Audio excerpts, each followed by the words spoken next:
Cricket வீரர் யுவராஜ் சிங்கின் தந்தை யோகராஜ் சிங் இந்திய கிரிக்கெட் அணியின் முன்னாள் கேப்டன் தோனி குறித்து தொடர்ந்து அடிக்கடி தவறான கருத்துக்களை முன்வைப்பதுண்டு.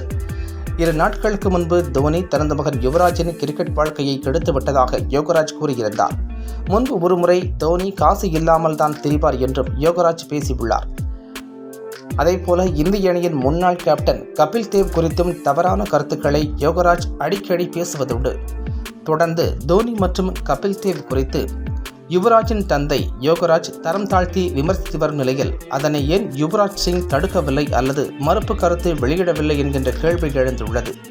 யுவராஜ் சிங் அமைதியாக இருப்பதற்கு பின்னணியில் பல காரணங்கள் உள்ளன. யுவராஜின் தந்தை யோகராஜ் அதிக கோபக்காரர். பேட்டிங்கில் நல்ல ரன் அடிக்கவில்லை என்றால் யோகராஜ் மகனை வீட்டிற்குள் சேர்க்க மாட்டாராம். சதம் அடித்தால் ஏன் இரட்டை சதம் அடிக்கவில்லை என்று கேட்கும் குணம் கொண்டவர்.